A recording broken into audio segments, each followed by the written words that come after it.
नमस्कार। गायत्री स्नातकोत्तर कॉलेज सांचौर की ऑनलाइन क्लास में आप सभी का स्वागत है। प्रिय विद्यार्थियों, आज हम बीए पार्ट फर्स्ट में इतिहास में भाग 3 के तहत पूर्व ऐतिहासिक काल में शिकारी कबीले और उनकी कठिनाइयों का अध्ययन है वो करेंगे।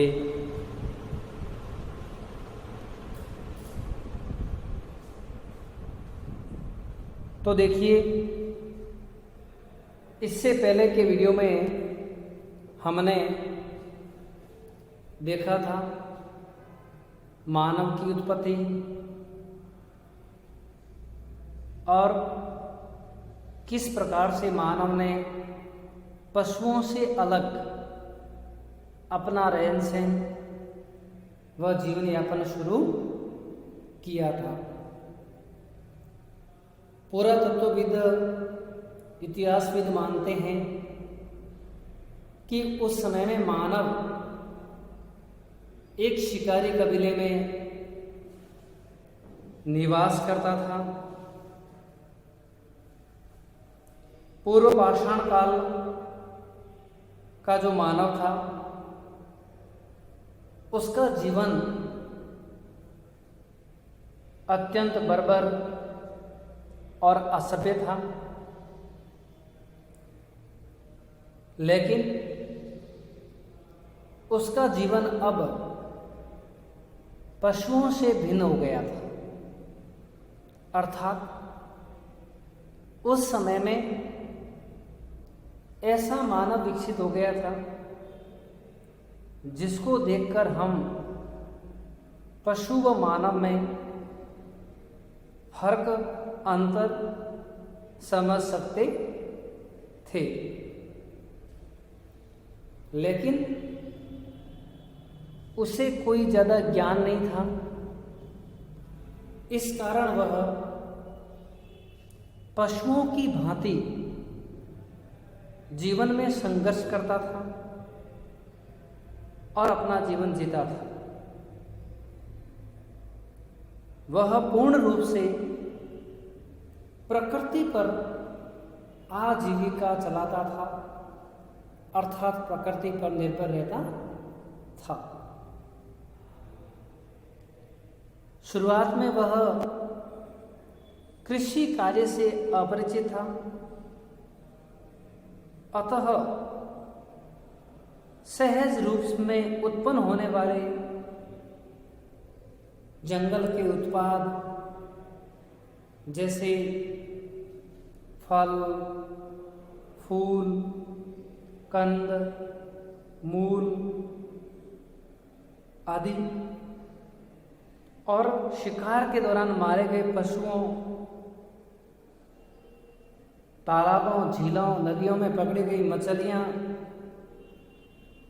आदि को खाकर मानव अपना जीवन यापन करता था।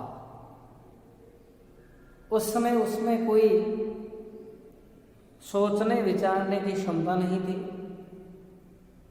और उसकी उदर पूर्ति के लिए वह प्रकृति पर पूर्ण रूप से निर्भर था। शोध व अनुसंधानों के दौरान हमें भारत के विभिन्न स्थलों से मनुष्य की पाषाण सामग्री, उपकरण और पशुओं के अस्थि पंजर, कंकाल साथ साथ प्राप्त हुए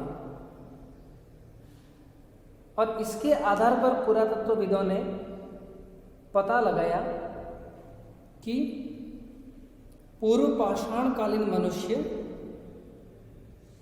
अनेक पशुओं से परिचित था। हालांकि अभी तक मानव ने पशु पालन करना सीखा नहीं था, लेकिन पशुओं का मांस खाना मानव के लिए उस समय में भोजन में माना जाता था। इससे वह उदर पूर्ति करता था। इस युग का मानव मात्र भोजन एकत्र करने वाला था और कोई उसका लक्ष्य नहीं था। भोजन प्राप्त करना ही उसका लक्ष्य था और वह भी प्रकृति से, अपनी मेहनत से वह किसी भी तरीके से भोजन उत्पन्न नहीं कर सकता था। कृषि कार्य और पशुपालन के अभाव में मनुष्य के लिए खाद्य सामग्रियां वो सीमित हो गई थी, कम पड़ गई थी, क्योंकि खाद्य सामग्री का उत्पादन करना मनुष्य ने सीखा नहीं था। वह केवल उसका उपभोग एवं करता था। लेकिन उस समय जनसंख्या भी कम थी और इसलिए ऐसा माना जाता है कि मनुष्य फल, फूल, कंद, मूल और शिकार से उपलब्ध मांस, मछली आदि को खाकर जीवन यापन करता था। कई विद्वानों का मानना है कि भारतवर्ष के पूर्व पाषाण काल में मनुष्य अग्नि उत्पन्न करना भी नहीं जानता था।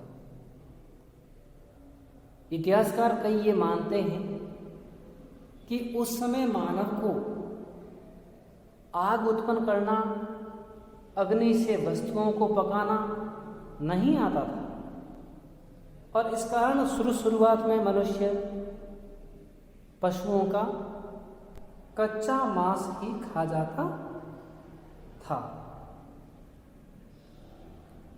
उस युग के मनुष्य के सामने एक और बड़ी समस्या थी, वो थी आवास की समस्या और जंगली हिंसक पशुओं से सुरक्षा के लिए। इसके अलावा कभी कभी अतिवृष्टि, बाढ़, तूफान जैसी प्राकृतिक आपदाओं में वह मनुष्य भयभीत रहता था, सहमा हुआ रहता था। उसे अपनी जान का हमेशा खतरा रहता था और इसी खतरे के कारण मनुष्य ने अपनी आत्मरक्षा के लिए, प्राकृतिक आपदाओं से सुरक्षा के लिए उसने गुफाओं में, कंदराओं में, पेड़ों के ऊपर अपना निवास बना लिया था। इसकी उन्हें आवश्यकता महसूस हुई थी और कंदराओं और पर्वतों में इन पूर्व ऐतिहासिक काल की सामग्रियां भी प्राप्त होती हैं। इससे भी हम मान सकते हैं कि उस समय मानव पूर्ण रूप से इन पर निर्भर था या इनमें शरण लेता था। पुरातत्वविद मानते हैं कि पूरा पाषाणकालीन मानव वास्तुकला और मृदभांड कला से अपरिचित था। उसकी सृजनात्मक क्षमता, निर्माण करने की क्षमता केवल हथियारों और औजारों तक सीमित थी। क्यों? क्योंकि मनुष्य का मानना था कि इन हथियारों और औजारों से उसे पशुओं का ताजा मांस प्राप्त हो सकेगा, अपनी सुरक्षा कर सकेगा। इसलिए उसका निर्माण कार्य में ध्यान केवल हथियार और औजार तक ही सीमित था। उस युग का मनुष्य आखेटक समूह या कबीले का सदस्य ही था और उसका प्रमुख कार्य था आखेटक कार्य करना, शिकार कार्य करना। हिंसक पशुओं के आखेट से उसके आसपास के क्षेत्र में उनकी संख्या में कमी आने से मानव जीवन अधिक सुरक्षित होता गया था। मारे गए पशुओं के मांस से मनुष्य को ताजा खाद्यान्न प्राप्त हो जाता था और आखेट करने से उसकी शारीरिक शक्ति का भी विकास होता था, मनोरंजन भी होता था। इस कारण ऐसा माना जाता है कि मनुष्य ने शिकार व आखेट के लिए नए नए उपकरणों की खोज है वो शुरू कर दी थी। इस कारण उसने सर्वप्रथम वृक्ष की शाखाओं तथा मजबूत लाठीनुमा लकड़ियों का प्रयोग किया था, लेकिन इन हथियारों से बड़े हिंसक पशुओं को मारने में कठिनाई हो रही थी और उसको पूरा करने के लिए उन्होंने पत्थर के औजारों का प्रयोग है वो शुरू किया था। उस समय मनुष्य ने पत्थर के जो खंड है, टुकड़े हैं, उनसे नुकीले धारदार हथियार और औजार है वो बनाए थे। पुरातत्वविदी इन पत्थर के औजारों में हैंड आक्स, कुल्हाड़ी, चॉपर, स्क्रैपर,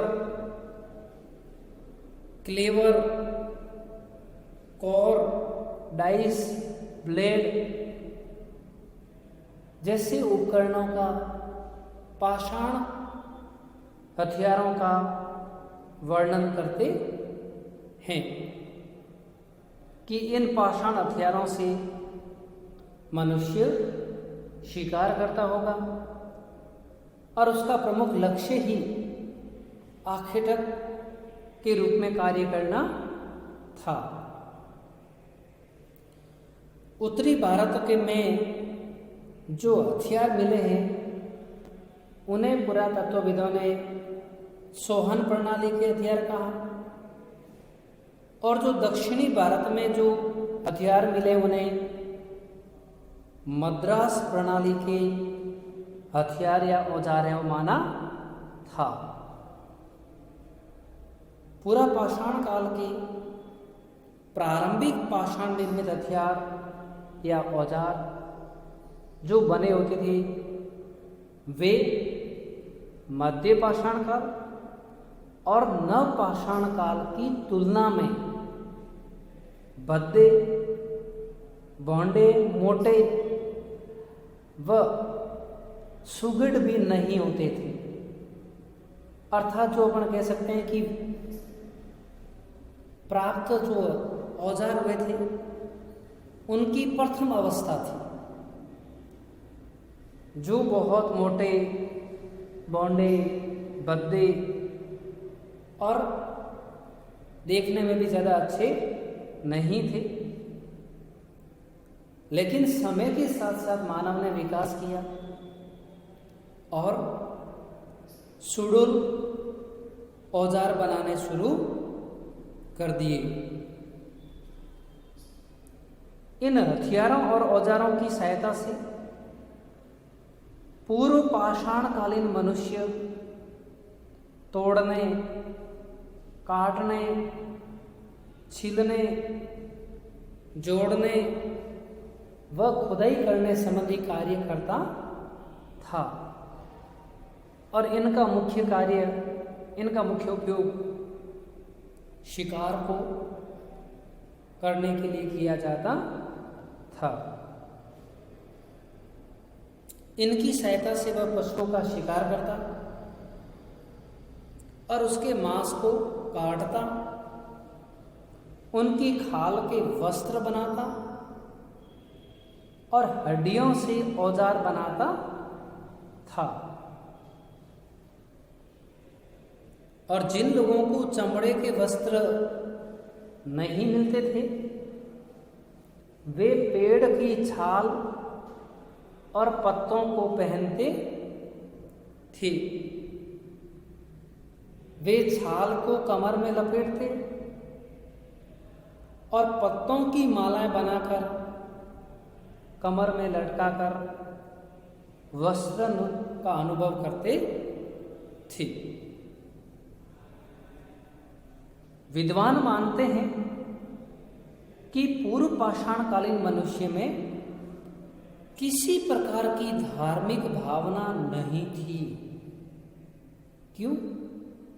क्योंकि खुदाई के दौरान उस समय की ऐसी कोई सामग्री प्राप्त नहीं हुई है,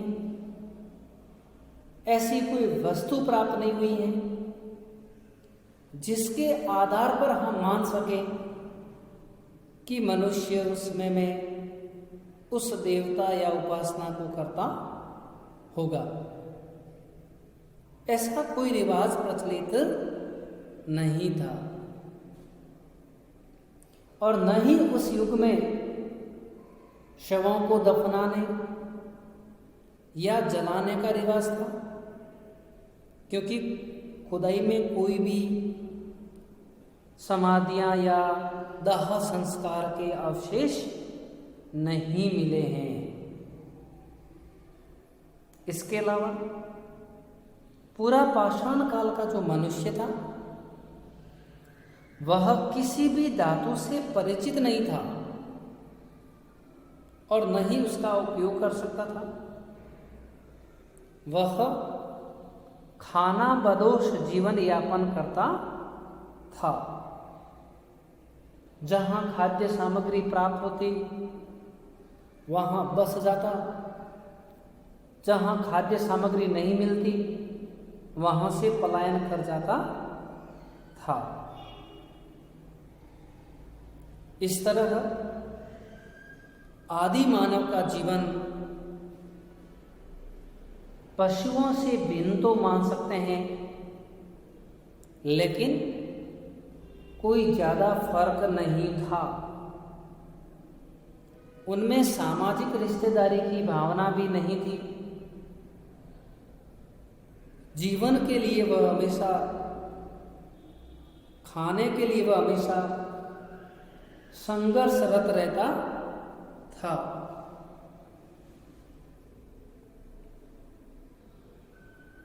शिकारी समूह में धीरे धीरे रहना शुरू किया होगा और फिर उनका एक मुखिया है वो बनाया होगा ताकि उनको कार्य करने में सुलभता हो सके। लेकिन हम इतना तो मान सकते हैं कि मनुष्य इस युग में विकास की प्रथम अवस्था की ओर अग्रसर हो चुका था। ये तो हमें मानना ही पड़ेगा।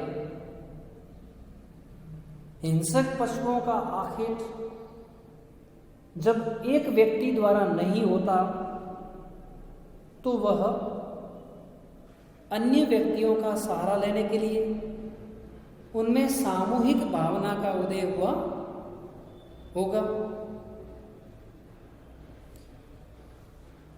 इस तरह धीरे धीरे मानव ने विकास के कालक्रम को आगे बढ़ाया होगा और इसी विकास के कालक्रम में मनुष्य मध्य पाषाण काल और नव पाषाण काल तक आते आते एक सभ्य मानव की ओर अग्रसर हुआ होगा और बस्तियां बसाई होगी और उन्हें स्थानांतरित कृषि आदि का भी कार्य है वो शुरू किया होगा। धन्यवाद।